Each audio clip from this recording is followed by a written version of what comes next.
Jen-Ven,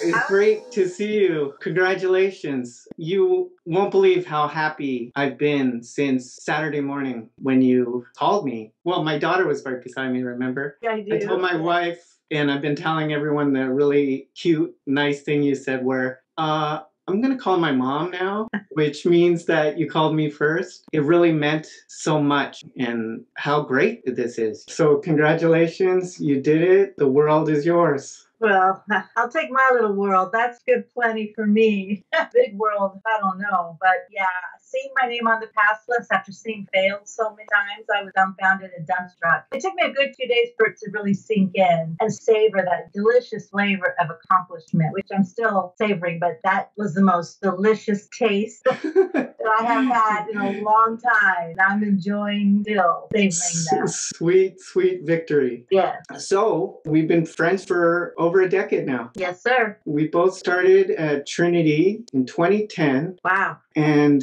you hung out with a very smart crew. Yeah. Or a smart person. So we got to shout out one of the smartest legal people that I know. Yeah. Rhonda Morgan, super deep thinker. Beautiful Rhonda Morgan. How's she doing, by the way? Have you? She's fabulous. I don't talk to her as much as I'd like to, but we did speak right before the bar exam, actually. She's doing well, working really hard, and set up well, and she has the brains to do well for herself, and she is. Yeah, and she passed definitely. the first time in 2012, so she's been practicing steadily ever since. I actually did send an email to her asking if she would be interested in being some kind of investor or advisor for this app. It was so long, I probably sent her an email, and I sent it to a lot of people, Professor Fletcher included. Yeah. Professor Fletcher actually emailed back, but then a lot of things happened. But everything's cool, all these good memories of where we're from. And you went on the France study abroad kind of things, right? We don't have to get into the details about what goes on in France, but that was the best part of law school. The easiest credits ever earned in law school. That was a beautiful program, a great program.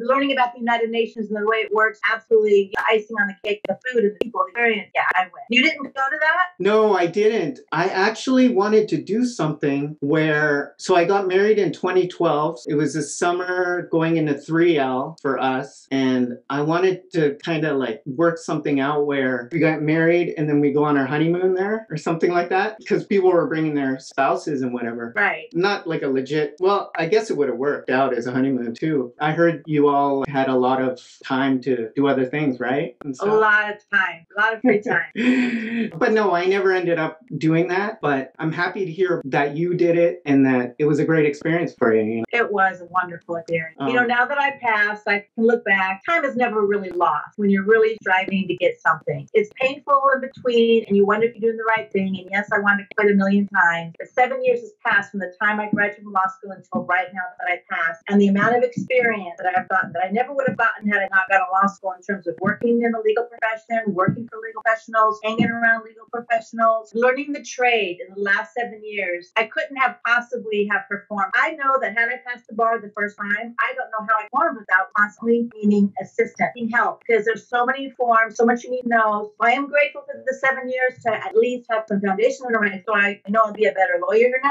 But golly, if we can save people the agony of taking the exam more than once, get them started quicker on their path, I'm all in for that. Save some of the agony, I'm all in for that. Just to let the viewers know, I already asked Jen-Ven, and she's willing to help get the word out about the app and everything. To give some context to that, what county are you in now? Riverside County. I live in Menifee. I was born and raised out here, so I'm very comfortable here. I've been trolling around this county almost my whole life with a few minor deviations. I did move to Oklahoma for a little bit, did a legal work out there during the last 7 years. I joined the military in Texas a long time ago, so I've done a little bit of traveling, but predominantly Riverside County. That's so crazy because episode 13, this is episode 14, her daughter's in Oklahoma, and I was just telling you how they were like, Mom, why don't you move out to Oklahoma with us? Yeah, cheap to live. Well, she doesn't need to now, right? No, like, neither do I. She can get like a retirement summer something out there to visit her daughter. So how many times have I taken the bar exam? 9 times. So there must have a break or two in there, maybe? Yeah.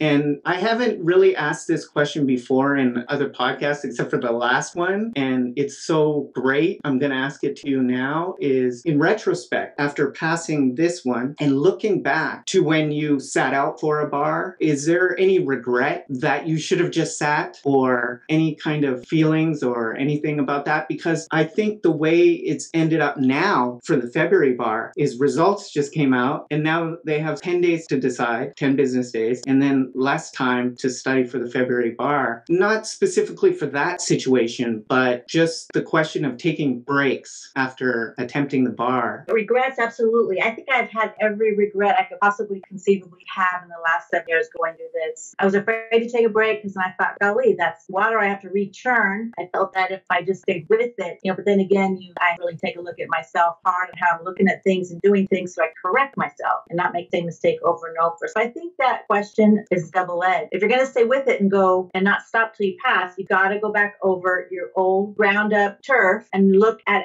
how you've been doing things and make serious permanent changes to such degree that when you're actually testing, you will not default out of stress and pressure the old habit. So if a break would provide that, sit back, take a break, and then rest up and promise yourself that you will learn new habits, adopt those new habits, that might be a good approach too. If I had to do it all over again, I would have used your program and not stopped until I passed. Right. Well, you can look at things in that Hindsight. way, and you can always say, oh, but it's out of our control, right? I've always talked about that. There's certain things that you can do something about, but now I wish I could have reached out to you earlier. But then again, this system is so new. I'm finding out so many different things. I sent you a screenshot over the weekend, and it's a chart of this group. And so the MBEs work in a certain level format. Right. And I was worried about you and Becky because you two were at the back. And for this time, they were giving full refunds up to the date of the exam. So if you wanted to back out in light of the pandemic and everything. And so I sent an email to all of you, but I was worried about you too because you were in the back. Everyone else had gone beyond 5, and you two ended up passing. However, I think that what I've learned from this system this time, that level 5 is enough so long as your writing is strong, which I know she's a super strong writer, and we worked so much on the writing. I don't want to bring up post-traumatic stress disorder, but I'm over it now. You can bring it up. We really grinded through on the writing. And I remember calling you when I was driving. I can tell you got it because it's just that easy for the writing to correct it, that kind of format, and the system and using the app to grade yourself to see if you hit all the issues. So yeah, that's why I wasn't that scared for you too, if that makes sense, if I can backpedal on that. So what I was thinking for this time is, because it's so late in the game, is to not take anyone on for the February bar because I'm so scared that it's too little time and they're going to get not that far in the MBEs. Okay. And then it's just going to be panic. All right. However, there is some people that are really good at MBEs, really quick readers, really can do it. It's tons of work. So what I was thinking, and I wanted to get your opinion on this, is there's 10 business days, 2 weeks from results for someone to decide. You got to be a repeater, right? To decide to take it again. And I was thinking that if they can get to level 5, not complete 5, but just a complete 4, get to level 5, then green lights, go, register, pay for the exam, and then we'll start on the writing, because that's where you and Becky were at, level 5. 10 days between we get the results and the repeaters need to commit or not, right? Right. If they can't get level 5, then it's fair to just put it off till July, and that way you don't waste your money, and then we could transfer your account with me to July, and then you could work on the levels until that time. How much time do they have until they need to make that decision and get a refund? They'd have this week and next week. 2 weeks to get to level 5? Yeah. I mean, it's going to be tough. It's possible. They should breeze through 1, 2, 3. Right. 4, maybe a little bumpy. 5, really, really focus on what you're missing. something and just really know what you're missing and know it like the back of your hand. That's what I did. I didn't let me miss anything and I didn't know why. And the great thing about this app is you can see where you're at, right? So if I have the data that both of you got to level 5, were good at writing, there was no deficiency in writing, and you passed, then that should be the minimum. And then that's in 10 days, right? Or in 2 weeks that they get to 5. They could work towards 7 after that. Right. After their essay for the day, just like we did. I like it. And, it's objective too. It's not like, do you think you can do this? Do you think you can buckle up or really try hard for the remaining time up to the bar exam? No, it's where are you at now? What are you in the app? If not, then let's not try and squeeze it in there and just save that money. No other program has something like that where you could say, right. So you like it? I do. I hope you can get the word out enough because it's so doable. And then they can do 20 to 25 a day through 6 and 7 and hone in on their writing. And just really bring it home. It'll all come in together. Yep. Much like it did for you. How about your lowest point in bar prep? And can you recall something where you were thinking, this is it, forget it? Or bar prep with you, my mind was made up. This is the very last time I'm taking this. Oh, wow. Yeah, this is the very last time. I'm either in or I'm not. It's time to move on. I need to set my feet and take a path and move forward in my life, linger about any longer. So for me, this time I put my head down, made my plan, stuck with it, and did not deviate. So I didn't have a low point because I figured, what's the point of having a low point? I'm going to be done with this one or the other after this exam. I'm done. But now prior to this one, of course, yeah, I had a low point to the degree where I was bags packed, stuff in storage, going to Texas. Getting out of California. So did you know then, which is interesting for me, I sent you an email from the mailing list. And did you know at that time that you were going to sit for what were your feelings at that point? Why do I want to give overtime? Is my ego, my unwillingness to quit, my unwillingness that I can't pass the silly exam. Why am I pushing forward? And I really wanted to get clear with myself. And I was clear with myself that I really wanted this sense of accomplishment. Nothing wrong with that. But I just got really clear that I really wanted to give myself one more shot. And then that's when your email came through while I was contemplating. Wow. So it's like a crazy kind of serendipity, right? It was a wonderful serendipitous coincidence, whatever you want to call it. Because I don't really talk to anyone anymore. And we haven't spoken in a while, but I always respected, appreciated you, and trusted you. So when I got that, to me, I felt immediately like I got to reach out. Felt like a good move because I'd already tried, you name it, I've tried everything and everybody. That's great. We got to be thankful for that, that gratitude. I'm very thankful for that. And so now to go forward, and I want to kind of delve or dig into that decision for this time. So to me, I'm curious as to why, if this time wasn't it, that was it. Is it decision in your mind that you just don't want to go through this again? I'm referring to when you said, if I was to fail this time or the other way. When I was in law school with you in 2012, I was 47 years old. Now I'm 56. I'm just looking at retirement. How much time can I invest in something I'd like to have when I'm losing time saving money for retirement, which is right around the corner? So that's how I was looking at it. And I was getting uncomfortable with not being able to spend more time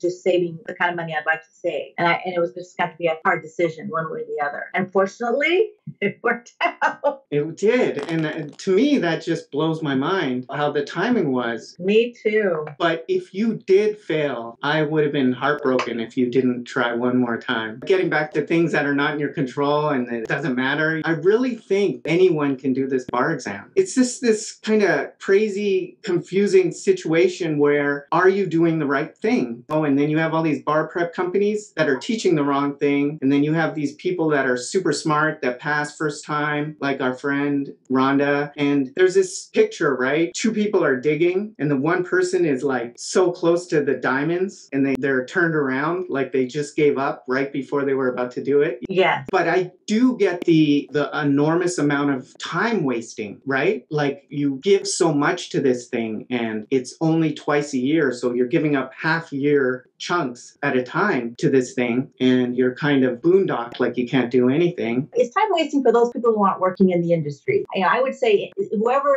is still going at it, at least get something in part-time, something, and stay in the industry. It is time wasting if you're not working in the industry, in my opinion. It wasn't time wasting for me because at least I can stay somewhat employed and still bring an income, keep learning because in this profession we'll never stop learning. So then it makes sense that the decision was was kind of based on this whole Texas thing because you wouldn't have been able to be barred in Texas or sit for the bar. Would you say that is kind of what would have factored? Like if you would have failed this one, then you would have moved to Texas and said, that's it? And I would be crying? Well, no, because before I opened up, see if I passed or not, I asked myself again, because I had the best testing experience. I had control of what I was writing. I liked what I was writing. I knew that I was writing was comprehensive. It was neat. It was organized. There was start. There was a finish. It was succinct. I felt a certain command over my exam. So I asked myself, all right, are you really going to put, not take it again?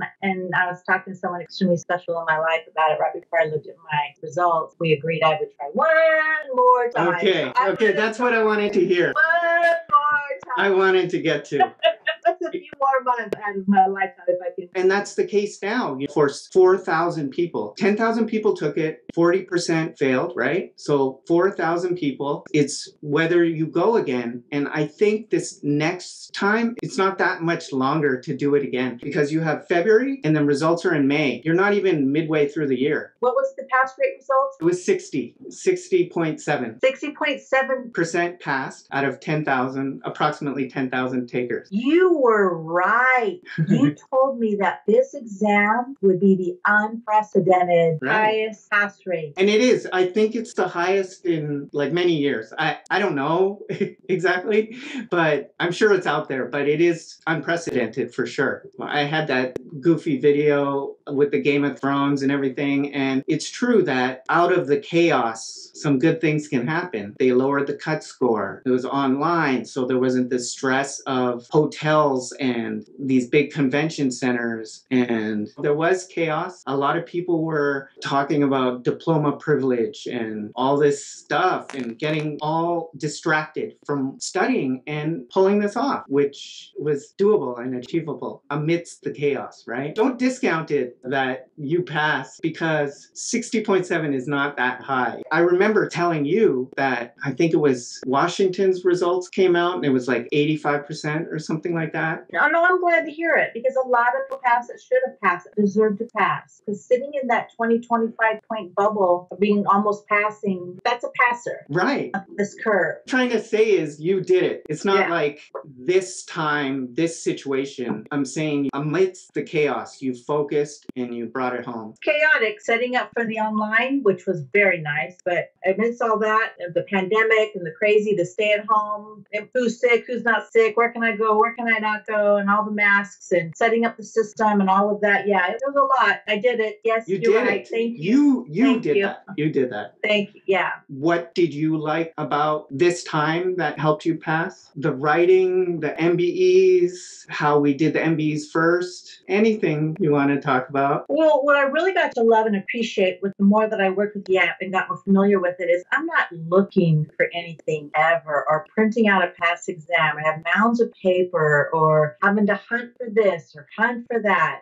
Right on my phone, I mounted it next to my laptop like it would be in my car when I needed to do my writing. Self-check my exams. It's all right there. I put in what I'm looking for in the search bar and all the essays that could have what I'm needing to look at it just on pop up. That right there saves 2 hours to try to find the essays that have the topic you're looking to learn how to write about it. The time-saving feature of this thing right off the bat is 1,000,000% the most positive thing I can rave about. Thanks. I loved that. You could breeze through so many issues so fast in a day, which would typically take, 2 or 3 days because of just searching for the stuff. Right. And the organization of the app, which I think just translates in the organization of studying, putting it down in my brain. Right. Everything else was super duper easy. Having my phone with me, if I had to go somewhere, do something or sit, I keep moving forward, keep moving forward, keep moving forward, refresh, look at something, don't need a hollow book around with me in my purse all the time. And so you did that. You would go out and bang out a couple questions here and there, right? And before you know it, you have a ton of questions. You've done so many. I think that's so huge. There's a lot of these productivity gurus and that's what they talk about is to do as much as you can on your phone because you don't have to sit at a desk. You can just go. Did you have an iPad by any chance? No, I just have my phone. That is so awesome.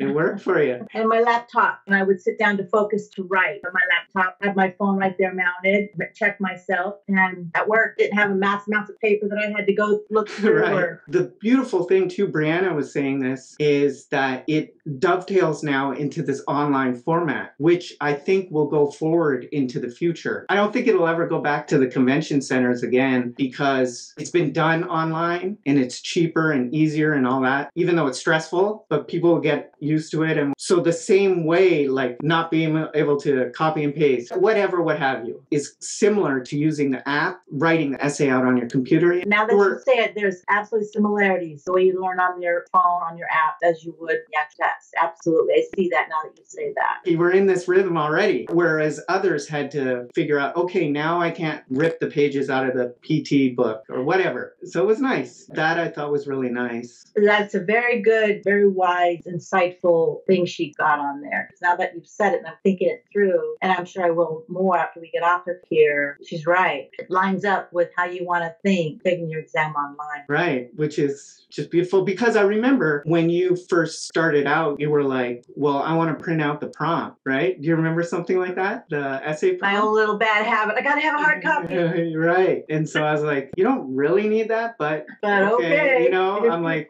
go to the website, print it out. You want to waste paper? Go ahead. Yeah, it worked out nice. And that's good. That was a way to prep for this exam. Did you take it anywhere of note? Were you sitting right where you're sitting now, or were you? I actually sat in a different room in my house, and I had people in my home because I had 4 dogs. Yeah. So I had people in my home that kept the dogs off, and I was all set up with complete privacy, doors shut, perfect temperature, very comfortable. So I just want to say for anybody that's listening regarding their fear about the online sitting exam, it's the best. It's the way to go. It's wonderful. I talked to some people, and they also said there was something you could do, and I'm not sure they're going to change it for February, but they would send you the password and you could put it into the exam and start it early. You wouldn't get more time, right? No. But if you start early and you're ready to go, you can go. Yeah, it increases the time between essay 1 and 2. Yeah. So instead of having a 15-minute mandatory break, for example, you would have a 25-minute, you know, and it's nicer, right? It was very nice. Very nice. And being in your own place. Yep. Whatever. Your own bathroom and just the whole thing. Food, everything. Not having to get in your car, the whole experience. I'm really excited that the whole experience has changed for everybody because it's so much more relaxing.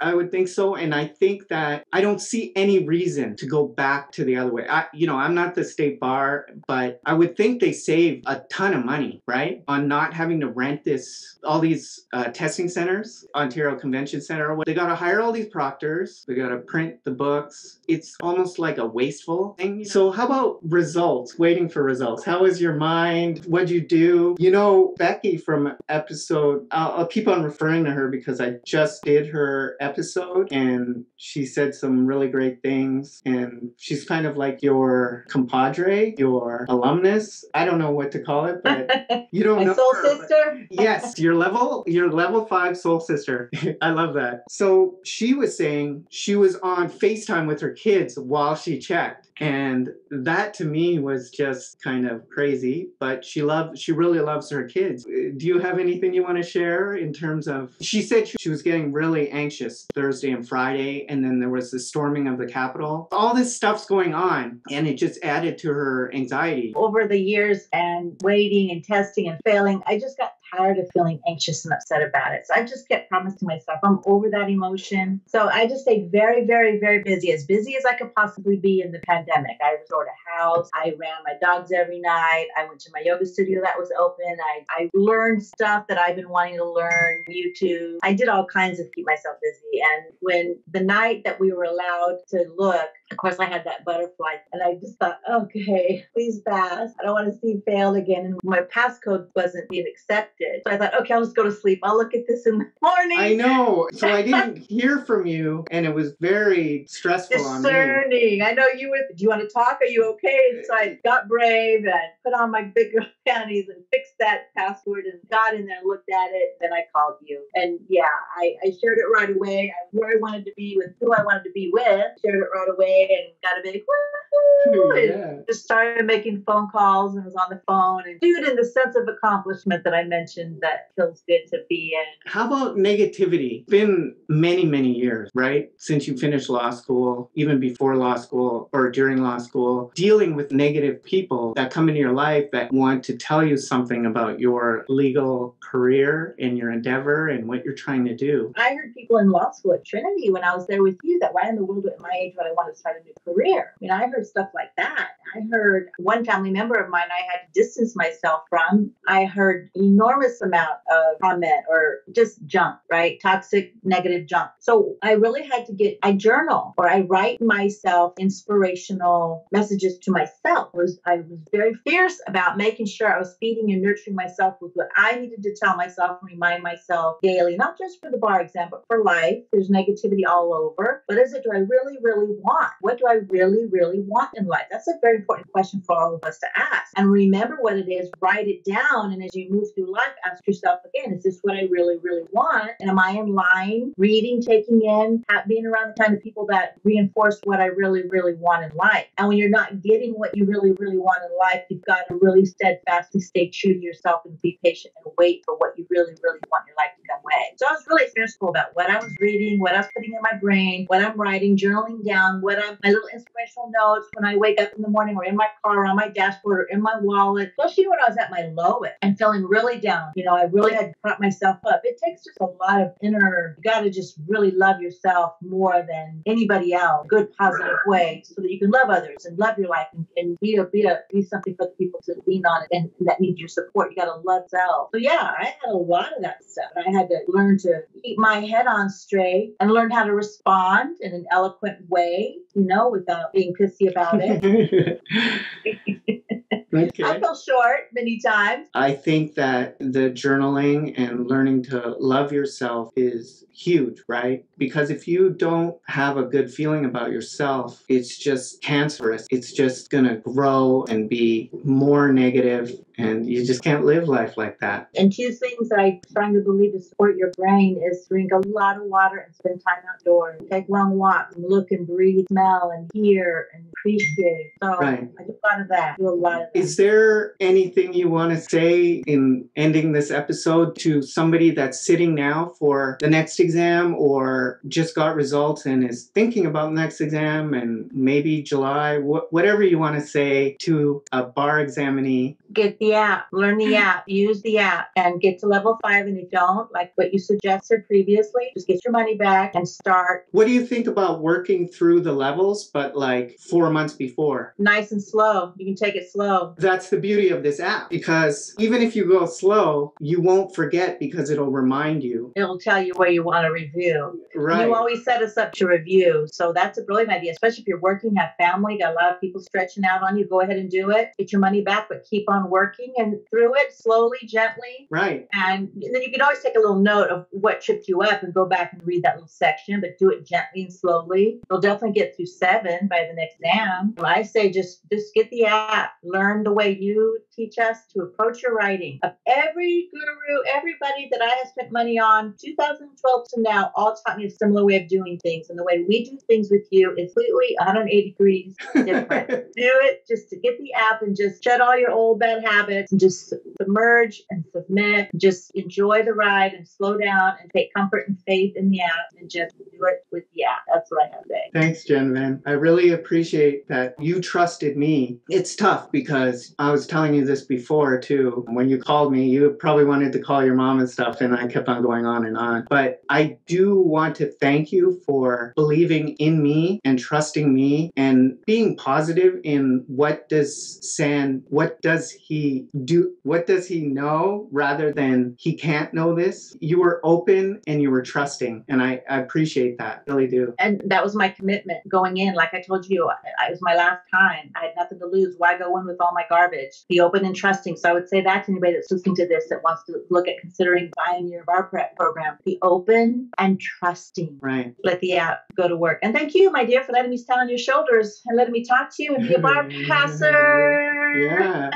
Yay! May people email you Yes. for any questions. I'll put your email there. And the second question is, what are you going to do now that you're ready to go? Like, what area of law? I guess you're going to stay in California, not go to Texas? Stay and put. Well, I've been exposed to quite different areas of law, and so I really, really love estate planning. I want to keep that area open and keep developing that. My bread and butter law will be family law because I know a lot of that as well. And there's so much work, unfortunately. That'll be where I'll hang out, be available to get the word out about the app and help people.